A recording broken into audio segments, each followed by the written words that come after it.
Bonjour à tous, aujourd'hui petite revue de liquide comme d'habitude, je suis désolé, j'ai pas mis beaucoup de revues de liquide en ligne ces derniers temps, j'ai eu beaucoup de boulot donc j'étais un peu sous l'eau et voilà. On reprend donc là où on s'en était arrêté plus ou moins, donc sur les T-Juice avec le strawberry de chez T-Juice en 11 mg de nicotine. Ce sont des flacons semi-souples, bouchon sécurité enfant, pipette de remplissage fine, les pictos qui sont ici, dangereux pour l'environnement et nocifs. Le thermoformage donc sur l'étiquette directement incrusté, avec l'endroit où c'est fabriqué, la composition du liquide. Ce sont des liquides anglais qui sont pour la plupart, enfin pour la totalité de la gamme en 80-20. Voilà, on va tester ça sur le A7, dans le A7 sur le Provari Mini. Voilà, j'ai une résistance autour de 2 ohms et je me suis mis autour de 4 volts 6 je crois. Quelques gouttes, pas trop, j'ai déjà préchargé la taux comme d'habitude.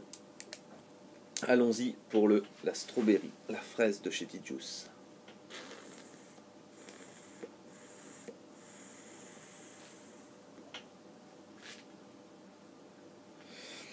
Au niveau du hit, on est sur un hit en haut de gorge, classique, 11 mg.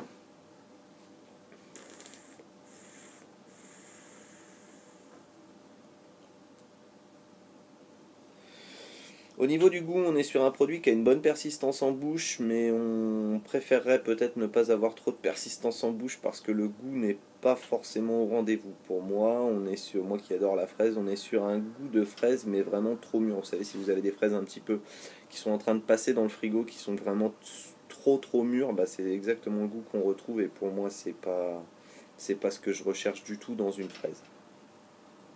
Au niveau de la vapeur,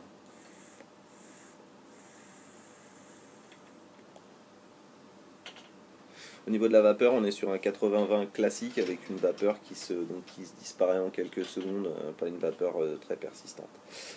Voilà. On est donc sur un liquide qui, pour moi, n'est pas une réussite.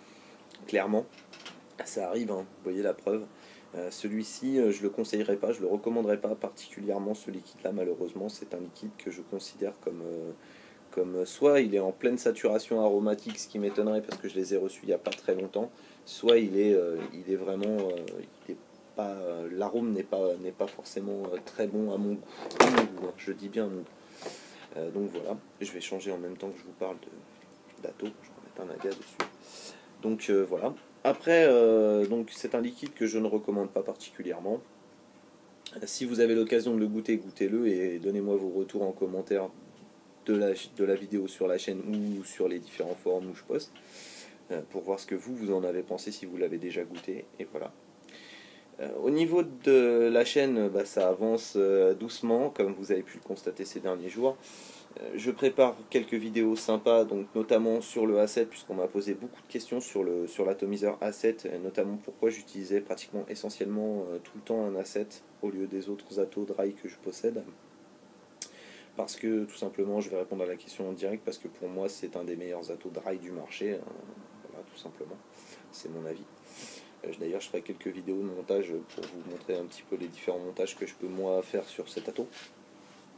On m'a aussi posé la question pourquoi sans arrêt le Provari Mini. Eh bien parce que j'ai acheté un Provari et que depuis j'ai pas retouché spécialement un autre mode.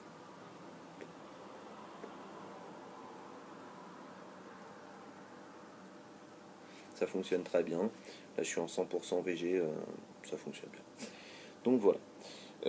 Au niveau du reste, bah, on va continuer les revues de liquide. J'ai des gammes qui s'en viennent, une gamme italienne notamment. Je vais finir un petit peu les suprémeux, vous intercaler tout ça avec du Wizmix. Enfin, je vais essayer d'avancer. Prochainement, changer très probablement tout le cadre derrière moi. Voilà, c'est tout. Sur ce, je vais vous souhaiter une bonne vape et vous dire à la prochaine sur d'autres vidéos.